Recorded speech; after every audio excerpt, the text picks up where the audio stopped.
Hey everybody, another match in the E5. This one solo pubbing on Tundra. The match I've ended up in is not too bad. There's quite a few tier 10s per team, but it's more or less balanced. A couple light tanks down the bottom. Initially I decided to head east because I figure I can get in behind the rocks there and cause trouble for anybody trying to get up the hill, but by the time I actually get to the hill it becomes evident that there's too many people there. There's not going to be enough space to really maneuver around.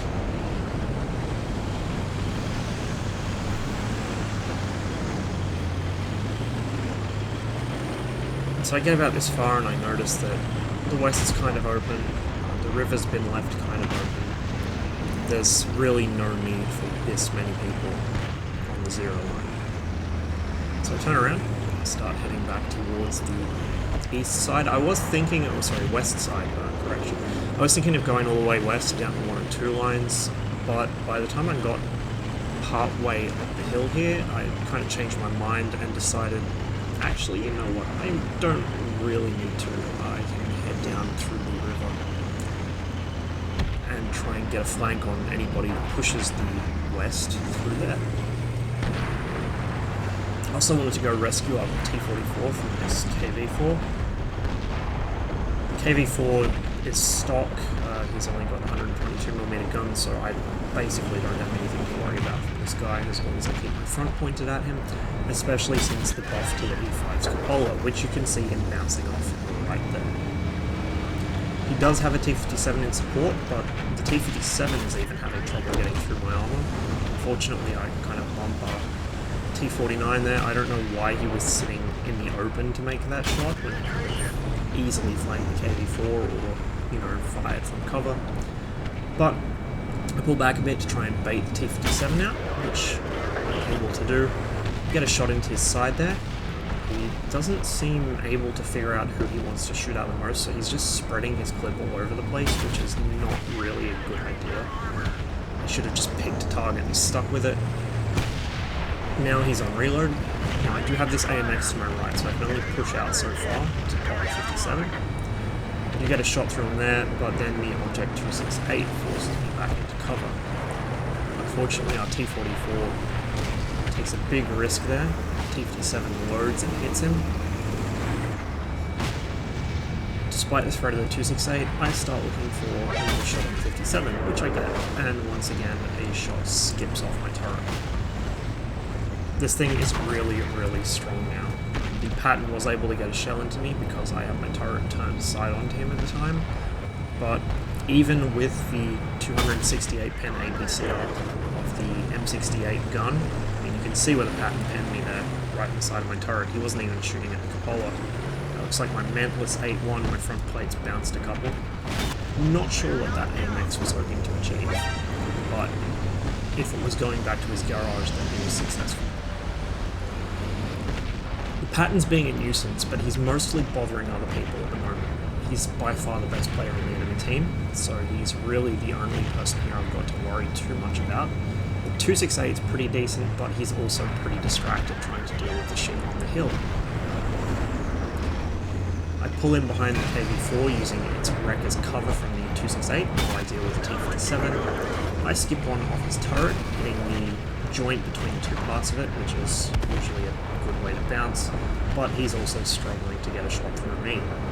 Once again, the E5's buffed armor is proving very valuable. Now, to be fair, this is about how strong the E5 felt when it was first added to the game. The only reason it sort of weakened with time is the power creep on some of the guns, and also the fact that people just learned how to deal with it. Now that the E5's cupola has been buffed considerably, I think it's going to take a while, but people probably will work out ways to deal with them. The main way to handle an E5 front on is to shoot its lower front plate, right near the bottom. Really, there's not that much else by way of options for dealing with it frontally. You could go for the turret cheeks, but they're quite well sloped. Really, the best way of dealing with an E5 is waiting for it to turn its hull or its turret away from you, because it has absolutely no side armor to speak of, and it makes it very vulnerable. With the E5 being fairly mobile, flanking heavy, in fact it's more of a fat medium than it is a heavy, it's going to be turning its turret and hull to show you its sides quite a lot as it tries to maneuver to get shots on people. So it's not too big of an issue, and people will eventually adjust to it. The 268 is still desperately trying to save the situation on the hill, but it's well past time for that. He's not going to be able to pull that one out. So I just wait for him to come out of cover enough for me to get a shot in. He does get tracked, unfortunately I miss, but he doesn't have a repair kit, or at least doesn't drop it, and so my follow-up shot is able to take him. Just the pattern of the 57 left, I have a perfect position to engage a 57 from behind, which is exactly what I do.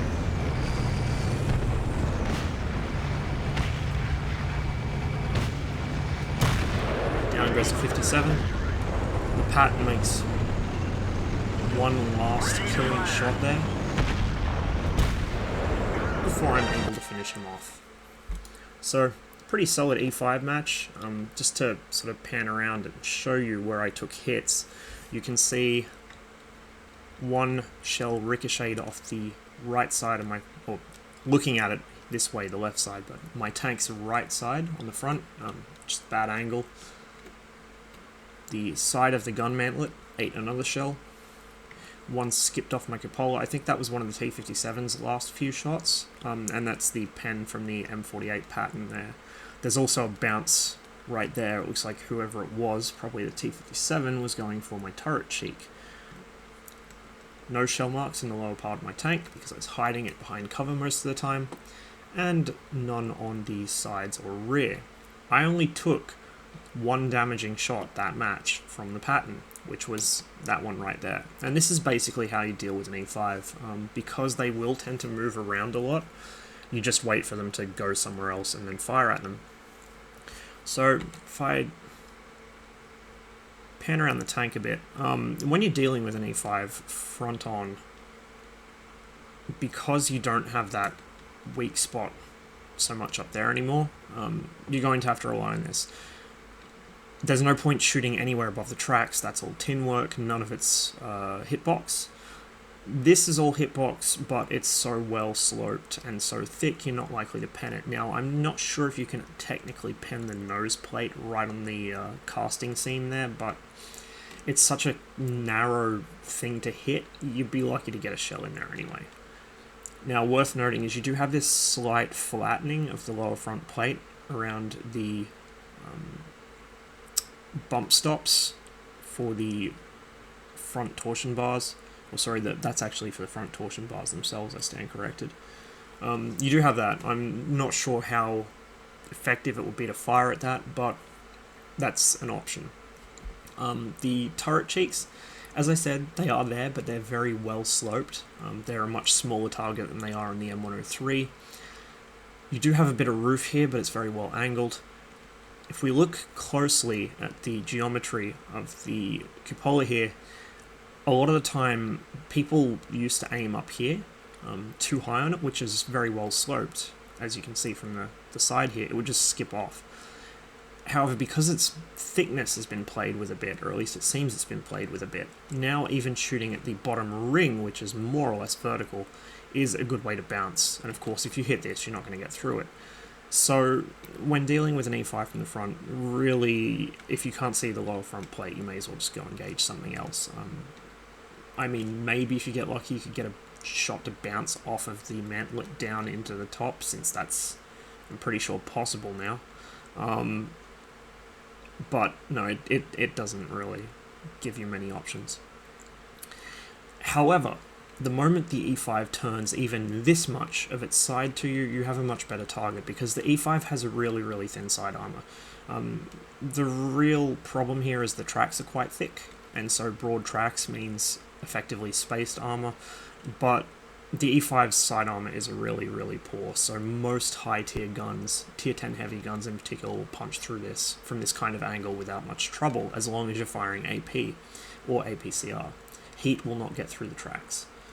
The turret as well, from about the angle we can see here, you can pen that, which is exactly what the Patton did. From above, he was looking at me from about this angle, bam, straight through. Of course, if you're looking at an E5 from this angle, you actually have a decent opportunity to get a shell through the front of the tank, on the near side where it's sort of flatter towards you because it's shaped like a UFO. You've got the entire side of the turret, side of the cupola, although that's risky because it is rounded. The roof, maybe, if you have a slight bit more of an angle, like if you're hanging over a cliff or something.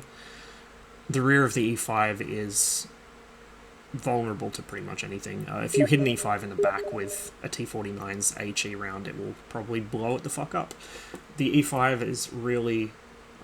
it is an overgrown medium. I mean, I don't say that lightly. It's pretty much a Patton that ate too many Wheat Bix for breakfast. And so it trades out a bit of mobility and the camouflage of medium for a slightly beefier gun and beefier armor, but it does have very, very good flexibility for a heavy tank because it does play more like a medium, and this is why they were so popular in Clan Wars when they were first introduced to the game. Anyway, I've gone on for long enough about that, I think. Pretty solid match, pretty standard sort of E5 play. Normally I'd expect to take more damage in this thing with how aggressively I was playing, but I think a combination of the fact I was facing some lower tier tanks for a bit there, and also the fact it has been recently buffed, and so a lot of people have still got to get into the habit of not thinking of the cupola as a weak spot anymore. That did help me, I think. Anyway, thanks for watching. I hope you enjoyed the video, and as ever, I'll see you on the next one.